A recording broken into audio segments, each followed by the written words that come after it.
Hi, it's David Wright, leading expert on family money cash flow solutions. And Carolyn Mose, leading spending planner and passionate advocate of all things spending planning.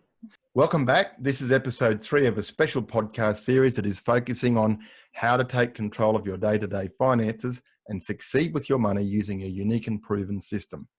If you haven't had the opportunity to listen to episode 1, where we spoke about why people lose control of their finances, or episode 2, where we spoke about how people can take control of their finances, make sure you take the time to do that because they are loaded with lots of great information. And to get access to more of our podcasts, go to carolynmosecsp.com.au/podcast. There are also a number of resources that you can access from that link as you continue your journey to taking control of your day-to-day finances and having success with your money. And don't forget our bonus episode, Why Budgeting Sucks and Spending Planning is the only unique and proven solution to everyday money challenges. Yep, you really need to listen to that one because it's breakthrough information that you won't get anywhere else. That episode explains in detail the principles behind spending planning, and it'll help you to get really clear on why all those budgeting apps and systems that you might have tried in the past are next to useless if you really do want to take control of your money. In today's episode 3, we'll be exploring how to stay in control of your finances and grow your money. So let's dive into today's topic. Just imagine if your fairy godmother came along and waved her magic wand and wiped away all of your debt. Where do you think you could be in 12 months' time? Would you have taken on more debt, or would you have taken the opportunity to never go back there again and instead create a new debt-free lifestyle for you and your family? That sounds awesome. Where do I find one of these fairy godmothers? I think I want one. I'll just go and borrow a whole lot of money and then let her wipe away the debt. I can go and just keep on repeating that process over and over. It sounds great. It'd be nice to have a fairy godmother, wouldn't it, David? It would be. I think you've got some statistics that say that debt's really a problem and we all probably need a fairy godmother, Carolyn. Yes, I do. And yes, it would be good if it was so easy. David, 1 in 6 people are currently struggling under a mountain of credit card debt, and the statistics show that that debt may never be repaid. I'm sure that every one of those people would love to have a magic wand or some other solution to their debt problem. I know in our last podcast, we talked about the simple 8-step process that we use for solving everyday money problems and getting out of debt. But let's just imagine for today that you were lucky enough to have your fairy godmother come along and pay you a visit and you're now debt-free. Yeah, or they followed our 8 steps from last time. Yep. Well, absolutely, yep. So my question for you today is simply this. Now that you're debt-free, how do you avoid going back there in the future? Yep, that's a great question, and it's the one that we definitely need to talk about because last time we talked about how to get out of debt, but how to stay out of debt is even as important, if not more important. Yep. So I'm sure you said 1 in 6 people. That's a staggering statistic. I think it's about 2 million Australians who cannot pay their credit card off in full, who are under serious debt stress. And I'd be very surprised if any of those would say, if I could just get this debt paid off, I'd be lining up to go back for more. I'm sure they'll be saying, if I can get rid of this debt, I'll never go back for more. And yet, I think of my wife after having had our first child. She said, that's it. I'm never doing childbirth again. Yeah, I remember saying that. Yeah. And we've got 3 kids. So, you forget the pain. Then you kind of go, oh, it wouldn't be so bad. We could get this new car or this toy or this fancy thing or whatever. And the attraction becomes stronger than the memory of the pain. And bingo, there you are, back in debt again. And before too long, regretting it and wishing you'd remembered the pain more strongly. Yeah, definitely. So how to stay out of debt and grow is definitely today's topic. And look, what I've come to realize is that if you don't have rules around anything in life, then anything can happen. People who have rules tend to have a much less dramatic and turbulent lifestyle. So I'm a firm believer that it's putting money rules, especially debt rules, in place that makes all the difference. But David, I listen to you say that and I think, oh my goodness, when we were growing up, we had rules for this and rules for that. We couldn't do this, we couldn't do that. And everyone's going, oh, don't give me more rules. I'm now an adult. I want freedom. I don't want a set of rules. Well, you think about those rules. We might have hated them as kids, and I can assure you I did too. But isn't it the rules that shaped us as the persons that you are and the people that we are today? And look, I was a school teacher for years, and I could easily identify the kids who didn't have any rules at home. They came to school with no rules either, and they thought that they could do anything, whenever, whatever. And they were the ones who were out of control and who caused all the chaos. Well, yeah, and I guess it is part of that whole discipline thing. As much as we hate that word, if we put some simple disciplines into our life, it just makes life go so much smoother, doesn't it? Look, yeah. I'm sure that I've said this before on some other podcasts, and I'm sure I'll say it again. No one gets a gold medal without having a coach and a team around them. Anyone who gets a gold medal, there's one thing that they engage to achieve that gold medal, and it's discipline. Yep. The team helps them to discipline themselves. So they've actually got people who are there to show them what to do and help them to do it. But it's discipline, self-discipline, that allows these people who achieve extreme things to achieve. People who don't have discipline, who don't have rules, who just do whatever, very rarely achieve anything worthwhile. And that's why they need the fairy godmother, because someone else has to bail them out. Well, yeah. Without those rules and that discipline, I guess they're literally just sitting there waiting for their fairy godmother, aren't they? Yeah, and that's why those 8 simple steps that we gave people last time are so powerful. Yeah. Really, they're rules, aren't they? They're rules for getting out of debt. So what we're going to talk about first today is, what are the rules that you might want to put in place to stay out of debt? And let's get over the stigma of having to have rules. Rules help us achieve a better lifestyle and a better outcome in life. So if you've currently got debt stress and you don't want to go back into debt in the future, you need some really clear personal debt rules before you start the process, even before you start the process of getting out of your current debt. Yep. Otherwise, you're going to end up back where you started. So you need to consider questions like, would you borrow to invest? Maybe you've said, I'm never going to have debt again, but maybe you then thought, well, there's such a thing as good debt and bad debt. Would I borrow to buy a new car, or would I borrow to buy a jet ski or some other toy? What does sensible borrowing and what does sensible investment look like? Is it okay to borrow for a car? What's the difference between good debt and bad debt? These are all questions that people listening in need to really stop and think about, because I'm guessing that most of the 1 in 6 people that you referred to earlier are in what I would call bad debt, or it's often referred to as consumer debt. They've borrowed for things that aren't worth what they paid for them and what the debt is, so they're in the debt trap. Yep. Hey, Carolyn, have you ever purchased a car or something that you wish that you hadn't later on? Well, probably not. I mean, we've never owned a brand new car. When we were busy raising our 3 children, back then, it was pretty tough. We always had secondhand vehicles, and we always paid cash for them back then because we just didn't want to go into debt. And I know I've talked about that before. You talk about debt rules. I have a few that I've given myself along the way. Yeah. And a lot of those, I can trace right back to my early childhood when I made a decision very early on that I wouldn't go into debt because, I saw my family struggle with money and I just didn't want to go there. So, I never had, back then we didn't have credit cards. So you actually had to save up for things. Yeah, right. Yeah. And the most we had then was lay-by. And lay-by is a little different today, We've got the whole pay after you buy kind of set up now, but that's another topic totally. Yep. So for me, I put debt rules in place fairly early in my life, and I'm sure I'll share a few of those along the way as we're getting into this topic today. Yeah, absolutely. Okay. So I'm sure you've heard me say, in life, we learn far more from pain than we ever do from pleasure. And so people who are suffering under the agony of debt and saying, oh, this is stupid, we're not going to get out of debt, I'm never going to go back there again. We know that unless they've got rules, there's a very big chance that they will go back there. So the thing is that, you have to think about what was it that got you into that debt in the first place, and make a rule that basically says, all right, that can't happen again.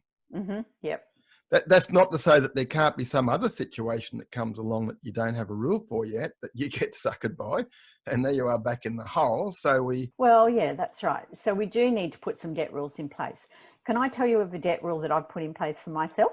Yeah, go for it. You think you're going to tell the story about the little black dress, aren't you? Well, yeah, I am. It's a great story. Yeah, I know that one. I went shopping with a friend who had more money than I did, and I had a budget of $100 for a new dress for a wedding, and I ended up spending $300 because my friend, who had more money than me, convinced me that I needed to buy it. Now, my rule, and that was after I had to own up to my husband that I'd spent 3 times the amount of money. Yeah. My rule that I created after that was, and this is something that I share with my clients, don't shop with rich friends, or don't shop with people who've got more money than you do. And that's a simple debt rule that I've put in place back then, and I still have it today. Yep. So, okay. So I've got a list of rules here that are examples, and I really like that one about the black dress. It's spot on. Clearly, everybody listening to this podcast is going to have different life circumstances and different values and different experiences. So everyone listening in, you're going to need to make your own rules. So what we'll do here is we'll give you some examples of some debt rules, and you can adopt them if you like. But after this podcast is over, you need to sit down with a pen and paper and start writing down. Okay, so what will my debt rules be? Okay, so here's one that I made.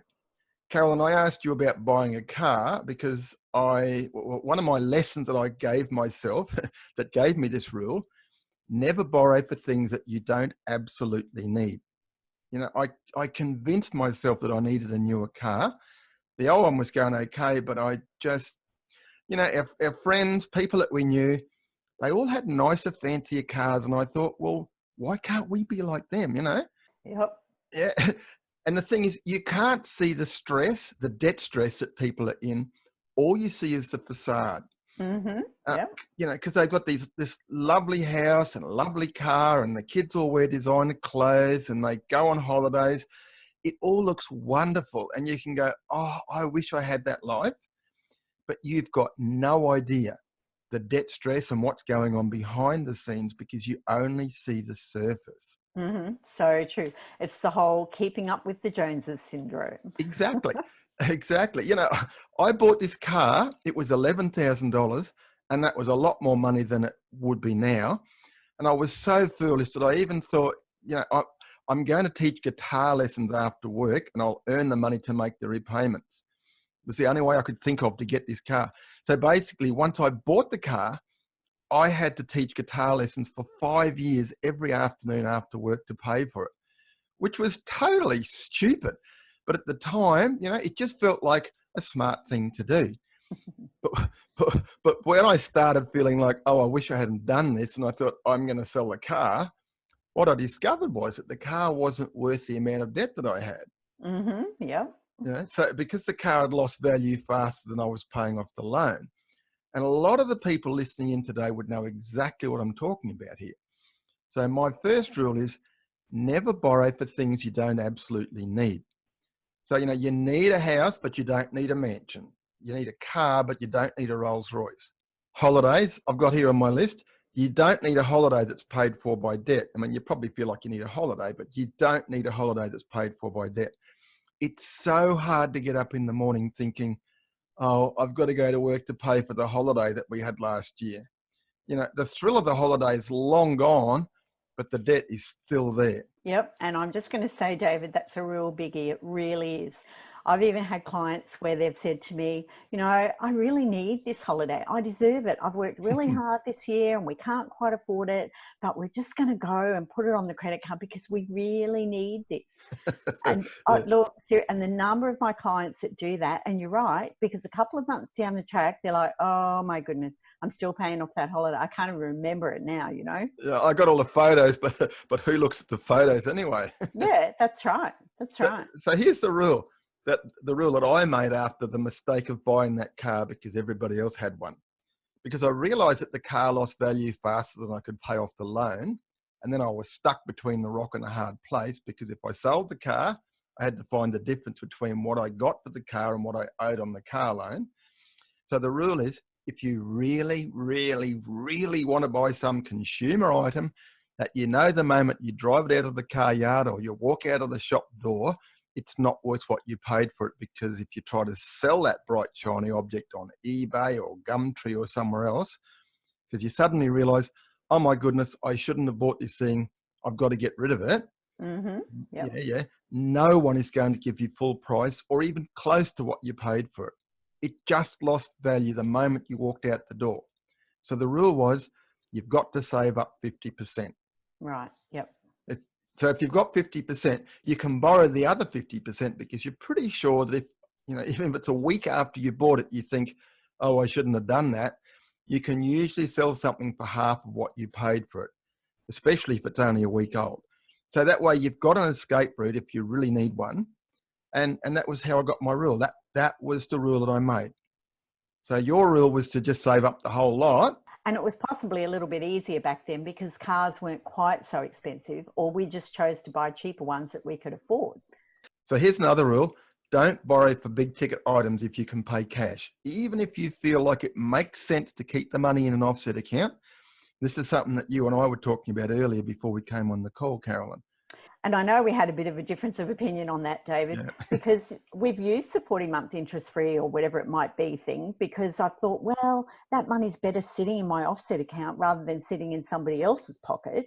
So I've chosen to pay that monthly amount knowing that I'm going to get it paid off well and truly before that 40 months. But then you've got another side to that story, haven't you? Yep, I do. Well, what you said sounds smart, and I've done that too. But I actually had an accountant suggested to me that I should buy a car. So he basically said, go and buy a car. And I had the money to pay cash for it. And he said, but if you borrow the money, you can claim the interest on the loan, because it was a business car. For a business purchase, you can claim the interest as a tax deduction. So I thought, okay, that's a great idea. So I didn't pay cash, I borrowed the money. But then life changed and the money disappeared much faster than I thought it would. And suddenly I've got this car on hire purchase. Great idea, says the accountant. You can claim the interest. But suddenly here we are struggling to meet the repayments, and the money that I could have paid cash for the car with was gone. And once again, this is a different car than the other one. I was stuck between a rock and a hard place. So that was the second fancy car I regretted buying. So if that situation ever came up again, I would just buy the car with cash. And, I know, David, from working with my clients, that life can change so rapidly. I've had clients who've had full-time jobs, then all of a sudden there's been a downturn in that particular industry. And I know one of my clients is a construction worker, and construction workers at the moment, they're really struggling because we've got a downturn in that trade, especially in the big cities where there's just been too much construction. So, some of these guys are being laid off, and some are losing their Saturday work, which was overtime. They're losing $500 or $600 a week. And all of a sudden, they can't afford to pay the mortgage or the car loan repayment. So this is what we talked about back in episode 1. So we said, you're right, life is so changeable that we don't want to put ourselves in the position where that could happen. Absolutely. You always want to think about what else could happen, don't you?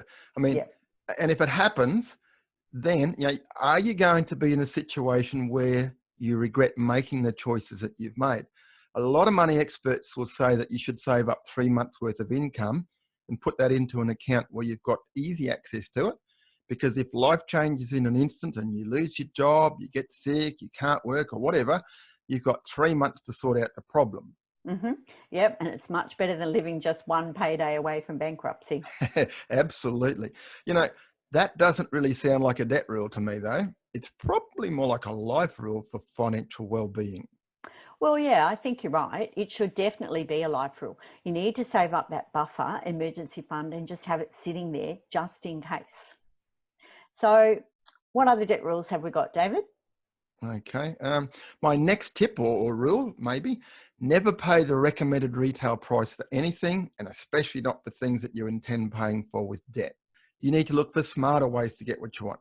Carolyn, I know you've got a rule that you were telling me about before. What's your rule? Yep, I have. And it's simply this. I never buy anything that's not on sale, because when you go to the shops, everything is on sale all the time. If it's not on sale this week, it's going to be on sale very soon. Wait for it if it's not on sale this week then. Yep, it's exactly right. I've been known to go into Myer because I have a bit of a fetish for Myer clothing. Yeah. And it is very expensive, but I've never bought anything in Myer that hasn't been 50% off or more. And I've been known to see a dress one week and actually hide it on another rack. we might need to cut this bit out of the recording, I think. No. Okay, no, well, we'll leave it in then. You just have to admit to the whole world. It's easy to find when you go back a week later and you find that it's, It's not on special anymore. It's not on special anymore. Well, yeah. But, it's a simple rule and it works for me, and it means that I can buy really good quality at the right price. So it lasts a lot longer. There are a lot of benefits in buying a better brand. And okay, in episode 2, we talked about negotiating the prices down, comparing prices at the different retailers and saying, I can get this at a better price down the road. Can you do better? And you know what I said before about saving up half the price of any consumer items you might want to buy before using finance? Mm-hmm.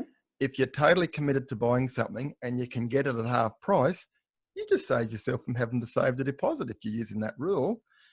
Mind you, if you can get a 50% discount from a retailer, you're probably still going to find it's not super easy to sell it at that buy price if you do need to sell it. But you'd have to be a lot safer if it did come down to that, wouldn't it? Well, yeah, that's right. Exactly. Yeah. So that's a great tip. Shop around, twist the salesman's arm, haggle, don't pay full price. Hey, here's another shopping tip I just remembered. If you know you're not that good at haggling and negotiating, if you've got a friend who is good at that, get them to go shopping and they can do the haggling for you. Funny thing, most people would be better at haggling for somebody else than they ever would be for haggling for themselves. And that will stop you from getting upsold to as well. Your friend will be shopping for exactly what you told them and not letting emotions get in the way like they may well have if it was you doing the shopping. Mm-hmm. David, I'm not sure if you told me this idea, if I read it somewhere, but if you write down your criteria for a new car and you actually give that criteria to a friend and say, you go and shop for me, it takes the emotion out of that purchase. Yeah, I think that was me. I've been saying that for years. Think about it. How do you keep emotions out of a purchase like that? I mean, a car is something that it's so easy to get carried away with. Yeah, true. Yeah, you just need to leave emotions behind, and it's pretty much impossible to do that when you're looking at something like a car. So get someone else to do it for you. They'll be thinking, this is what I was told to go shopping for. This is what I'll get. Mm-hmm. Yep.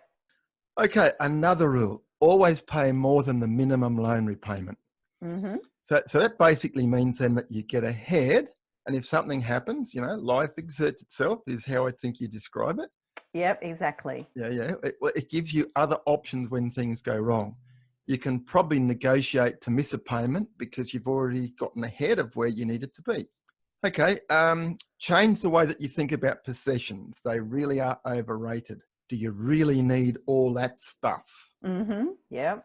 But, my wife and I, our kids are growing up, so we've got grandkids now, and we've thrown out or disposed of so much stuff in the last decade since our kids moved out. And as we were throwing it out and getting rid of it, I'm thinking, what on earth possessed me to want to buy this stuff in the first place? I want you to really just think, do you need this thing before you go shopping? And if you've ever had to deal with a deceased estate. Oh, yeah, nobody is interested. Sometimes you've almost got to give it away. Yep. We've been through all of that. And also, just on that, David, think about the gift purchases that you make for people. After my mum passed away and we were cleaning out her house, I found 13 brand new nightgowns that I bought for various birthdays and Mother's Day. My mother was always so appreciative, and she'd say, oh, yeah, I'd love a new nightgown. I obviously wasted a lot of money on something that wasn't needed. Whoops. So, yeah. Well, I know. But so last year, I made a rule last year that at Christmas time that I would buy gifts for people that, number one, were useful. Number two, was something that I knew they would buy for themselves anyway. So I was actually saving them money. Yeah. An example of this is I bought my son and daughter-in-law 3 activities they could do during the school holidays that would save them money and give them some enjoyment as a family, because I Cool. knew they were going to go and spend that money anyway. Yeah. Cool. Yeah. So, you know, the op shop stores are overflowing with stuff. So I'm giving gifts that won't end up there. And that reminds me of another debt rule that I've actually put in place for myself. Because if I do go shopping... You go to the op shop? No. Well, I have done that too. Yeah. But if I do go shopping and I see something that I think I want to purchase, I'll walk away and think about it for 24 hours. And come back another day? Well, possibly come back to it the next day, but often you'll find that if you do this, within 24 hours, you've realised that you didn't really want it or need it that badly after all. Yeah. The sparkle's just gone away. Yeah. Well, yeah, that's right. And that takes the emotion out of that purchase again, because you've given yourself time to actually think about it. Is this a need or a want? Do I really need this? Yep. You know. Okay. All right. Another rule that I've got here, and I think this almost goes without saying, and it's probably what most people do, but if you're going to borrow money, you know, you've decided that you're going to do this thing, whatever it was that you just can't resist, you want to make sure you're going to get the best deal, the one that suits you the best. So go to a broker rather than going directly to one of the banks, because they've only got a set suite of products that are their product on offer. Whereas a broker is going to be able to look at all of the lending institutions' products, you know, what they've got on offer, and pick the best one for you. Yeah. And I guess you should constantly be checking, at least every year, make sure you check, am I on the best deal? Could I negotiate a better interest rate or a better deal? Well, yeah, that's right. Yep. I've got another one here. Make looking for ways to earn more money your hobby rather than being conned into thinking that you'll get more pleasure out of spending money. So what I'm talking about here is, you know, on the weekends when you're bored and you're trying to get over the stressful week that you've just persevered, you know, 5 days at work, all of the stress, you got 2 days off, and then suddenly it's going to be Monday and back for more stress. And you're thinking, what can I do this weekend to sort of make myself feel good? I know, let's go shopping. What I've found is that life can become very exciting. You know, I was a school teacher and I can't say that I loved my job. There was a heck of a lot of stress in that. But I got so excited after I discovered this whole spending planner system that I created for helping people take control of their finances. I didn't need to go shopping at all, because I found so much excitement from thinking, wow, I'm actually creating a business that's going to be helping people. And I didn't know anything about business. So it's like, you know, I started what people would nowadays call a side hustle, I guess. And I got so tied up with the excitement of starting that and generating income from it, I didn't go spending money on the weekends. I went earning it. So I've got this idea that people could actually go, what could I do that would be so exciting, that would be earning money, that would then take the focus out of spending money? I don't know if that's a debt rule. It's probably a life tip. I think we probably should do a whole podcast on ways to earn extra money, you know, because... Well, yeah, there's a lot in that, David, and there's a lot of good ideas. And I know a lot of my clients have got, you know, little side things that they're good at, that they've then created a mini business. Yeah, turn your passion into income, absolutely. Mm-hmm. Yep, absolutely. Another one that I'm sure I've mentioned before that I've got here on my list, always consider the ongoing cost of ownership with every purchase you make. Even if you purchase something with high ongoing costs without going into debt on that purchase, you may well end up in debt because of the repairs, maintenance and storage costs, you know. Mm-hmm. Yeah, and that's a real biggie, because I know we've talked about this before as well. It's things like putting in a pool, and the initial purchase, fantastic. Then you've got to think about the ongoing maintenance of the pool, the chemicals that you have to put in, the pump that needs replacing in a few years, and all of those sorts of things. Yep. And I'm sure we've talked about cars too, which is another one. You've got the servicing and the tyres and the insurance and stuff like that. Yep. So the ongoing costs. So whatever it is that you're thinking of borrowing to spend money on, a rule that says, before I decide I'm going to buy something, check out what the life expectancy is, what's the maintenance and ongoing costs going to be, so that I don't find myself going into debt trying to keep the maintenance up. Yeah, that's right. You know, and we've talked about cars and pools and their things, but even think about the cost of a puppy, you know, and that's a really emotional yes. But it can also be a really expensive decision in the long term. Yeah. Just think twice before you go shopping for the puppy. Oh, yeah. And give yourself that 24 hours to think about it. It's a really good debt rule to put in place. Yep. Okay, here's one that would apply to more interest rates and mortgages mainly. I can't tell you the number of people who've contacted me over the years when interest rates were going up and they'd locked their interest rate to save the pain of a higher interest rate. Mm, And then they sold their house or they decided they wanted to refinance to a better deal yeah. and find they've got to pay what's called a break fee Yep. to break the fixed interest rate. Yeah. So if you're thinking of selling your home or refinancing, or you're going to change anything, or if you think there's a possibility that your life circumstances could change, don't lock your interest rate without checking to see if you're going to have to pay a penalty to unlock it, so that you can sell the house or move on to that next chapter of your life or deal with whatever is coming at you. I learned that the hard way as well. I fixed my interest rate when variable was at 18%, and I locked in at 15% thinking I was smart, but the 18 soon became 12 and I was left at 15, Yep. So since then I've decided that banks are not going to offer a fixed interest rate for your benefit. Nope. They're in the business of making a profit. It'll be for their benefit. So if they're offering a whatever as a fixed interest rate, they obviously think there's a good chance that they'll come out better off than you will, or they wouldn't offer it. So I have a rule now, and this is just my personal rule. I'm not trying to tell people you should follow this, but think about it.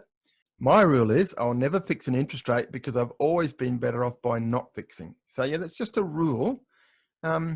Make sure you are really clear on the difference between good debt and bad debt before considering borrowing any money at all. Yep.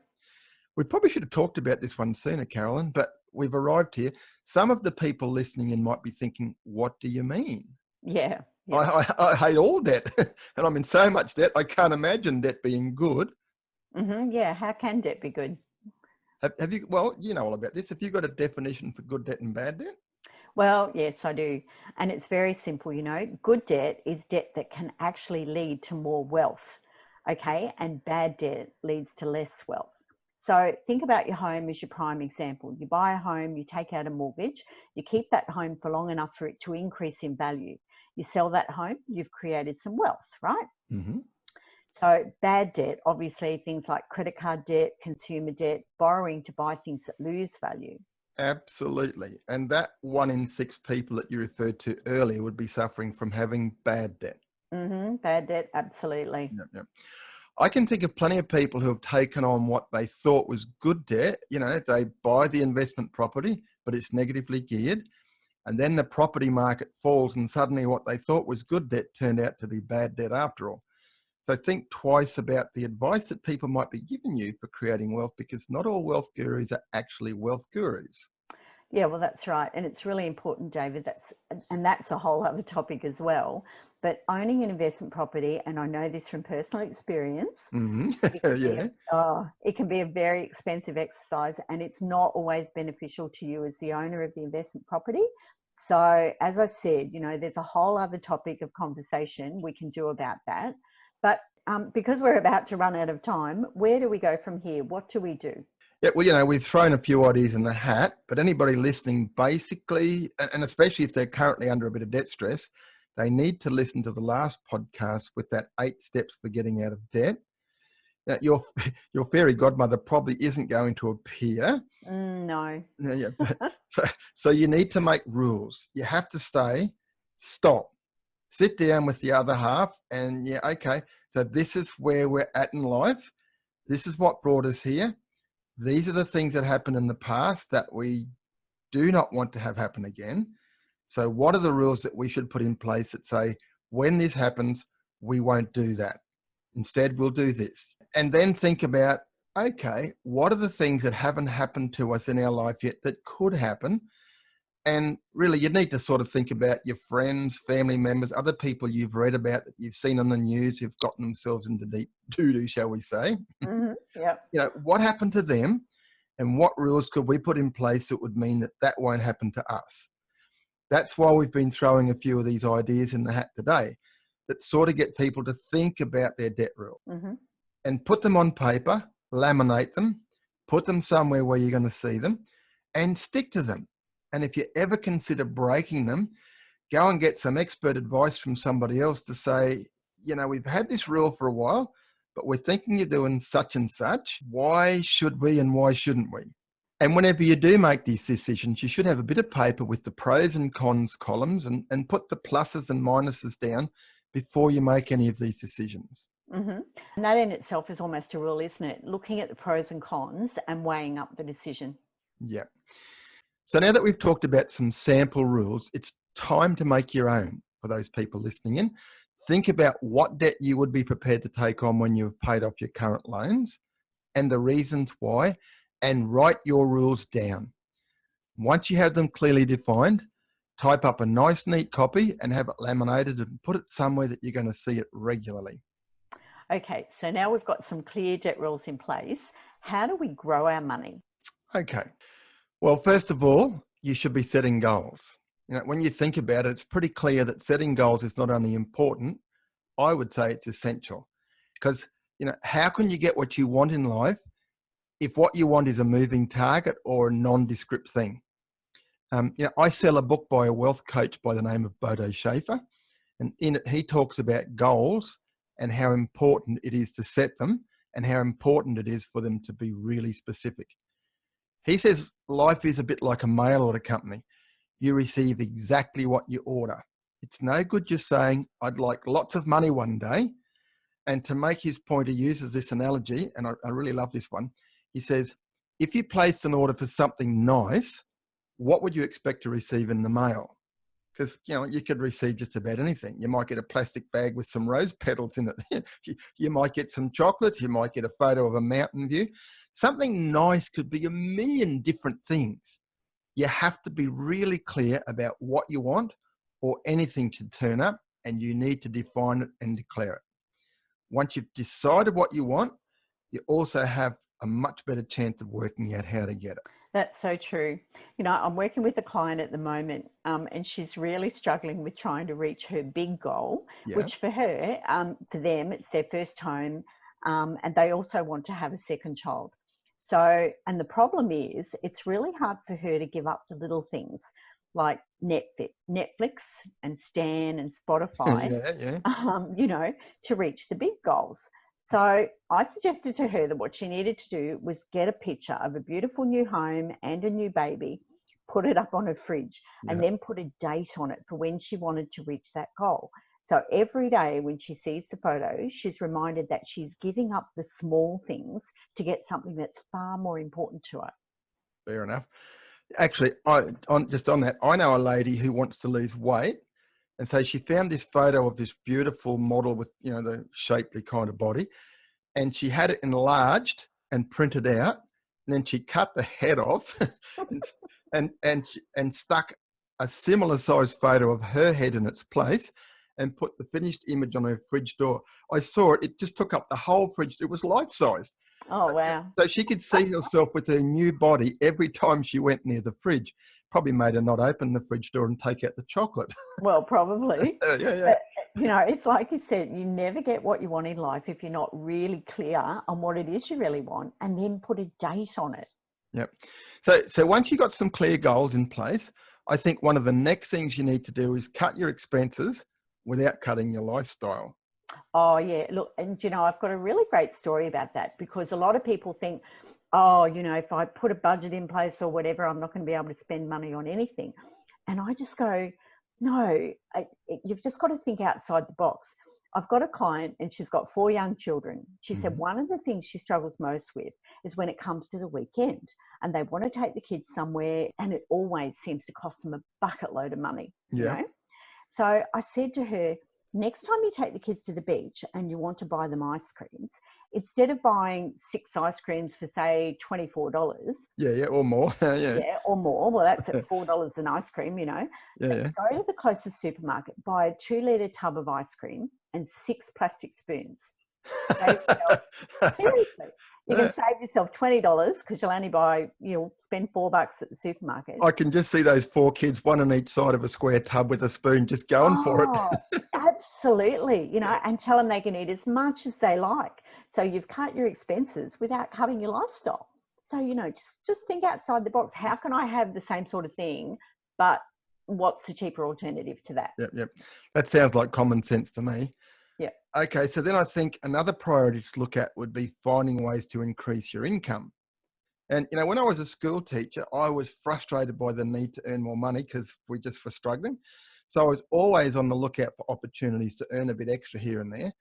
And I remember one thing I did, I took a job driving a school bus to and from school, which was my work, so I could get paid to drive to and from work. So that was just thinking outside the square. Yep. I discovered I was really good at helping people manage their money. So I started a business after hours helping people with that. When I was an apprentice in the 1970s, I used to play in a band. So on the weekends, I'd go and earn extra money. When I think about it, there's never really been a time when I didn't have something else on the go, on the side. And I counted them up a few years back, like all the different things that I'd done outside of my real job. And it was well over 30 different ways that I've earned money in my life. Too many people are stuck in this thought that they're limited by their job and what it pays. But there are so many other things that you could do. You just have to get creative.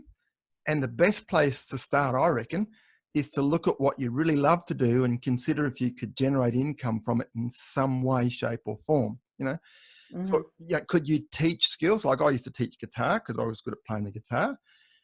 Could you sell something that you make? Or maybe you could set up a website with lots of information about it, but then let people advertise on that page and then you could earn money from the advertising. Yeah. There's just so many different things that you could do. You just have to think outside the square. Yeah, absolutely. Another really simple rule for growing wealth is to pay yourself first. Now, this is a simple principle straight from the book, The Richest Man in Babylon, that's been around a long time. We talked about this in episode 2. You should save a percentage of your income.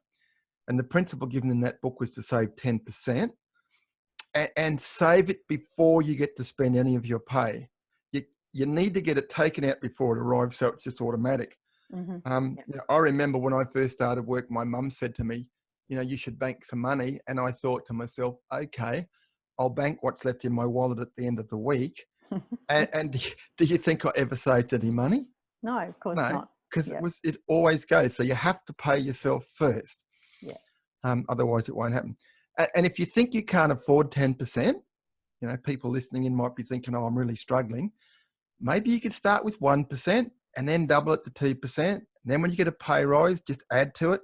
Just keep adding to it until you get to the 10%. And the thing is, just on that, even the next time you get a pay rise, just say to your employer, you know what, just put that extra money into an account for me. This is a new account I'm opening up. I don't even want to see it because at the moment we're doing okay on what I'm currently earning. So I don't even want to see the new bit. Oh, I wouldn't tell my boss that. He'd never give me another pay rise. Well, you don't tell him that. But, tell the paymaster. Tell the paymaster, yeah. I guess it's a case of what you don't see, you don't miss. Hey, that's what you're talking about. Yeah. Okay, and it's also important to invest in yourself. If you want to be more successful, you need to hang around with successful people and learn from them. I love reading great books and I love listening to great podcasts. And one of my favorite books is called Think and Grow Rich by Napoleon Hill. It's a very old book, but it's a very relevant book even today. One of the things that he says in that book is have a burning desire for what you want to happen. And that takes us back to our goals. It does, yeah. You really need to know what you want in life, what you want to achieve, and where you want to be in 5 years, 10 or 20 years time, and then go for it. Once you do that, there's really no turning back. Yeah, I absolutely agree with that. So here's another one, and this is sort of to do with growing and creating wealth. I honestly believe that most people do not have the time or the interest to learn enough about investing to be able to safely grow their own investment portfolio. The best comment I think I can make here is to keep it really simple.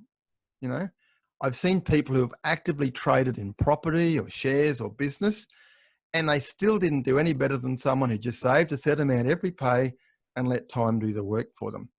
So, by all means, learn about investing and stuff like that, but just keep in the back of your mind, simple is often like the hare and the tortoise. The tortoise won the race in the end. Yeah. So there's some tips from us, but the most important thing you can do when you get to this point is to get advice from a professional. That brings us to the end of episode 3, the process that will enable you to stay in control of your finances and grow. Make sure you listen to our bonus episode, Why Budgeting Sucks and Spending Planning is the Only Unique and Proven Solution to Everyday Money Challenges. You can get access to more of our podcasts by going to carolynmosescsp.com.au/podcast. Yep, and don't forget that bonus, Why Budgeting Sucks. I love that one. See you soon. Bye for now.